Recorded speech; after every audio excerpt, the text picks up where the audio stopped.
چاہتا ہوں یہ کیسا نظام ہے کہ حکومت تم یہاں کرو، سرمایہ کاری دبئی میں کرو، یہ نہیں چلے گا۔ لوگوں سے کہتے ہو کہ یہاں سرمایہ لے کر آؤ اور ہمارے خون پسینے کی کمائی کو تم نچوڑ کر باہر لے جاؤ، یہ نہیں چلے گا۔ سب کو حساب دینا پڑے گا، فوج کے جرنیلوں کو بھی حساب دینا پڑے گا، بیوروکریٹ کو بھی حساب دینا پڑے گا، جاگیرداروں کو بھی حساب دینا پڑے گا، نون لیگ کو حساب دینا پڑے گا، زرداری اور ان کی پورے ٹبر کو حساب دینا پڑے گا کہ تم نے ہمارے یہ پیسے یہاں سے کیوں ٹرانسفر کیے ہیں۔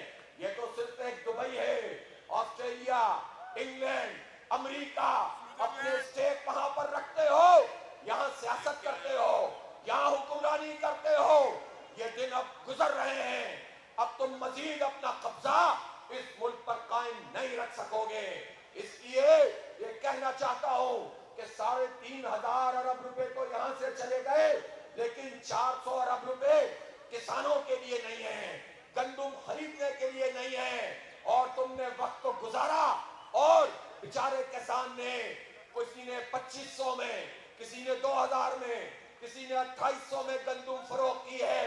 ان کا نقصان ہوا ہے۔ جماعت اسلامی کی طرف سے آج میں ایک اعلان کر رہا ہوں، پوری جماعت اسلامی کی تنظیم سے کہتا ہوں، ہمارے امراء صوبہ یہاں پر موجود ہیں، اور صرف پنجاب ہی نہیں، سندھ میں بھی یہ سب کچھ ہوا ہے، کے پی اور بلوچستان میں بھی ہوا ہے۔ بلوچستان میں گیا، وہاں کوئٹہ میں کاشتکار اور زمیندار دھرنا دیے بیٹھے تھے اسمبلی کے سامنے۔ سندھ کا بھی یہی حال ہے، سب جگہ یہی پر دہشت گردی ہے، معاشی دہشت گردی ہے، مظلوموں کو دبایا جا رہا ہے۔ میں آپ لوگوں سے کہتا ہوں، ہر تحصیل کی سطح پر، ہر یونین کونسل کی سطح پر آپ کسانوں کا ڈیٹا جمع کریں، جس کا جتنا نقصان ہوا ہے اس کا حساب کریں، اور ایک ایک پائی اس حکومت سے وصول کریں گے انشاءاللہ۔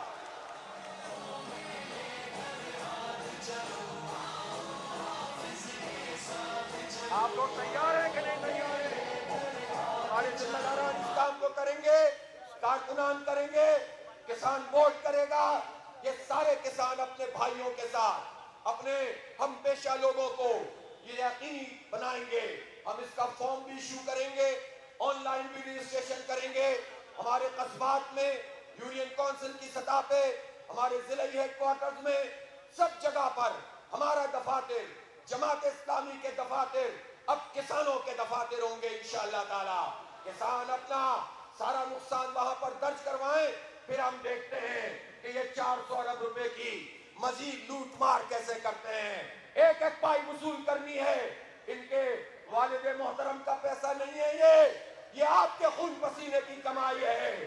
آپ موبائل کے کارڈ پہ بھی ٹیکس دیتے ہیں، آپ پیٹرول پہ ٹیکس دیتے ہیں، آپ پر بجلی کے بل بم گرائے جاتے ہیں، آپ پر گیس کے بم گرائے جاتے ہیں۔ یہ آئی ایم ایف کے غلام آپ سے لوٹ رہے ہیں، اپنی تجوریاں بھر رہے ہیں۔ ان سے اپنا حق لیں گے۔ خیرات نہیں چاہیے، حق چاہیے، اور حق لیں گے انشاءاللہ تعالی، اور اس تحریک کو آگے بڑھائیں گے۔ اگر میں آپ سے یہ کہوں کہ صرف مسئلہ گندم کا نہیں، ابھی چاول کا مسئلہ، پھر گنے کا مسئلہ، پھر شوگر مافیا، ان سارے مسئلوں پر اگر کسان ان کو ہم کہیں کہ پورے ملک سے ایک بڑا لانگ مارچ کرنا شروع کریں، اپنی اپنی بستیوں سے نکلیں، چاول کو اگا دیں، اور اس کے بعد پانی اس میں لگا دیں، اور جب فصل جم جائے تو ہم آپ کو اگر کال دیں کہ سب اپنے کھیتوں سے نکلو، کھلیانوں سے نکلو، اپنے گوٹھوں سے نکلو، اپنے چکوں سے نکلو، اپنے گاؤں سے نکلو، اور اسلام آباد پہنچو۔ آپ سب اس کے لیے تیار ہیں؟ اور جب آپ تیار ہیں تو یہ مافیا آپ کا راستہ انشاءاللہ نہیں روک سکتا۔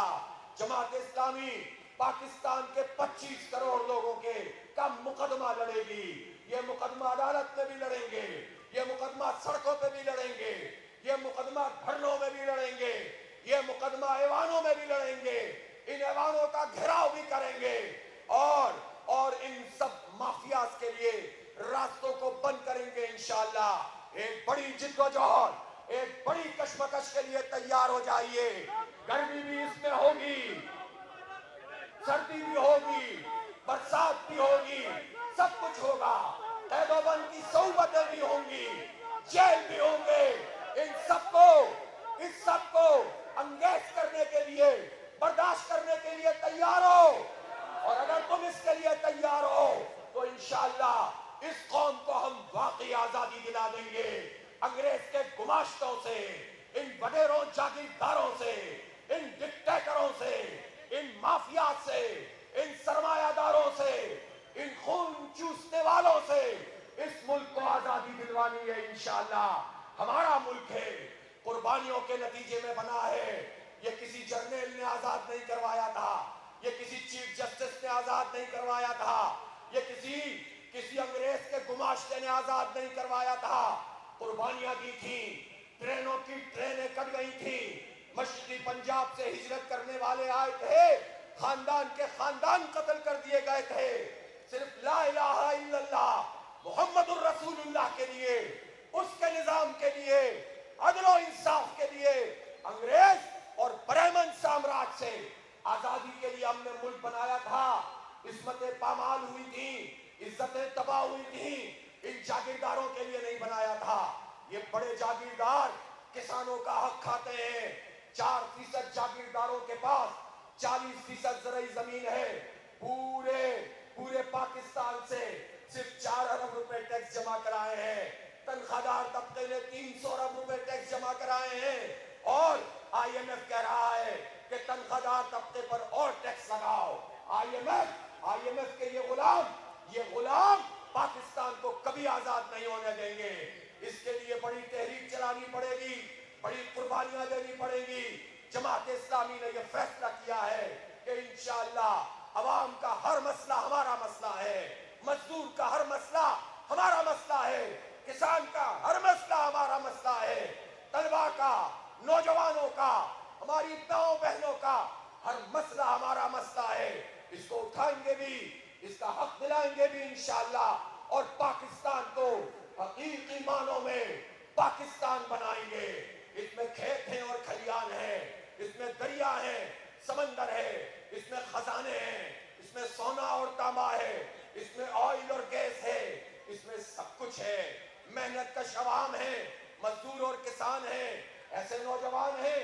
آئی ٹی کی فیلڈ میں کوئی سپورٹ حکومت کی طرف سے نہیں ہے, پھر بھی دنیا بھر میں نام کماتے ہیں.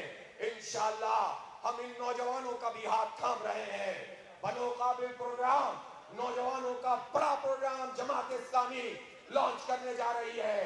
کسانوں کے بچوں کو بھی پڑھائیں گے انشاءاللہ, وہ بھی ٹیکنالوجی حاصل کریں گے, اپنے کھیتوں میں بھی ٹیکنالوجی لائیں گے انشاءاللہ. اس کے لیے ایک بڑی جد و جہد ہے. 25 تاریخ کو انشاءاللہ جماعت اسلامی کی مرکزی مجلس شورا کا اجلاس ہے. اس میں آئندہ کا لائحہ عمل طے ہوگا, بھرپور اعلان ہوگا. بس یہاں سے جانے کے بعد گھر نہیں بیٹھنا ہے, اور آپ فوری طور پر مراکز قائم کریں گے, کسانوں کا ڈیٹا جمع کریں گے. کتنے کسان ہیں پاکستان میں؟ تقریباً کروڑوں کی تعداد میں ہیں. یہ کروڑوں کا ڈیٹا جمع ہو جائے اور یہ اپنے حق کے لیے نکل پڑے ہوں تو نہ چچا کچھ کر سکتا ہے, نہ بھتیجی, نہ بڑا بھائی, نہ سمدھی, نہ ان کی اولادیں. اس خاندان کے لوگ کچھ نہیں بگاڑ سکیں گے آپ کا. ان سے حق لے لیں گے انشاءاللہ. اور ہم تو اب سندھ کے حالیوں سے بھی کہتے ہیں, اس وڈیرا شاہی سے نکل آؤ, اس جاگیرداری سے نکل آؤ, ڈٹ کر ان کے خلاف کھڑے ہو جاؤ. یہ وڈیرے کمزور ہو چکے ہیں, یہ کھوکھلے ہو چکے ہیں. پیپلز پارٹی کیا ہے؟ ایک خاندان 40 وڈیرے ہیں. اس لیے یہ چند لوگ پورے ملک کو اسٹیبلشمنٹ کے ساتھ مل کر یرغمال بنا کر رکھا ہوا ہے. عوام کی طاقت کا یہ مقابلہ نہیں کر سکتے. ہم کوئی زیادتی نہیں کرنا چاہتے, ہم نفرتوں کی سیاست پروان نہیں چلانا چاہتے, ہم ذات اور اس کی دشمنی نہیں کرنا چاہتے. ہم اپنے اداروں کو بھی مستحکم دیکھنا چاہتے ہیں, ہم اپنی فوج کو بھی مستحکم دیکھنا چاہتے ہیں. لیکن ہم فوج کے لیے کبھی یہ برداشت نہیں کر سکتے کہ چند لوگ پورے ادارے کو یرغمال بنا کے فوج کو بدنام کریں, عوام میں نفرتیں پروان چڑھائیں. کہاں تک یہ مار جاتی ہے. آزاد کشمیر سے سبق حاصل نہیں کرتے ہو, اپنے دشمنوں کو موقع فراہم کرتے ہو، سب اپنی آئینی حدود میں چلے جائیں، سب کے لیے بہتر ہے، ورنہ تاریخ تمہیں معاف نہیں کرے گی۔ ججوں سے بھی کہتا ہوں انصاف کرو، عدل کرو۔ بہت تکلیف ہوتی ہے جب کوئی تمہیں تمہارا فرض یاد دلائے، لیکن تم انصاف کیوں نہیں کرتے؟ حق کیوں نہیں لیتے؟ کیوں لڑنا پڑتا ہے؟ کیوں ڈرنے دینے پڑتے ہیں؟ فائز عیسیٰ صاحب، اگر آپ اتنے ہی ناراض ہونے والے ہیں تو ذرا ہمت پکڑیے اور اعلان کر دیجئے کہ فارم 45 لے کر آ جاؤ، فارم 45 لاؤ، ہم جوڈیشل کمیشن بناتے ہیں اور جس کا فارم 45 ہوگا اس کو کامیاب قرار دیں گے۔ کوئی ناجائز بات نہیں ہے، یہ کام کرو، ہمت ہے تو کرو، اور کہیں اور سے ڈکٹیشن لیتے ہو تو تم نہیں کر سکتے۔ اس لیے حق دو، انصاف دو، عدل دو، ورنہ اپنی کرسیاں چھوڑ دو۔ عوام بکھرے ہوئے ہیں، ان کو اگر تم نے اس طرح چھوڑ دیا انارکی پھیل جائے گی۔ جماعت اسلامی پاکستان کے عوام کو تنہا نہیں چھوڑے گی، اپنے کسانوں کو تنہا نہیں چھوڑیں گے، کسی اور کو کھیلنے کا موقع فراہم نہیں کریں گے، دشمنوں کو نقب لگانے کا موقع فراہم نہیں کریں گے، اداروں کو آپس میں ٹکرا کر عوام اور اداروں کا دشمن بنانے کا کام نہیں ہونے دیں گے۔ قیادت کریں گے، پرامن مزاحمت کریں گے، احتجاج بھی کریں گے، اور اس پوری قوم کو، اس کے نوجوانوں کو ایک سمت دیں گے، ایک ڈائریکشن دیں گے، حق اور انصاف کی بالادستی کا، اسلام کا نظام قائم کریں گے انشاءاللہ۔ وآخر دعوانا ان الحمدللہ رب العالمین۔ کسان بورڈ کی قیادت جناب حافظ نعیم الرحمان صاحب کو پنجاب کی پگ پہنا رہی ہے۔ پنجاب کی پگ جناب کسان بورڈ کے قائدین جناب حافظ نعیم الرحمان صاحب کو پہنا رہے ہیں، پنجاب کی پگ پہنا رہے ہیں۔ اللہم انت السلام و منک السلام۔ سردار ظفر صاحب کو بھی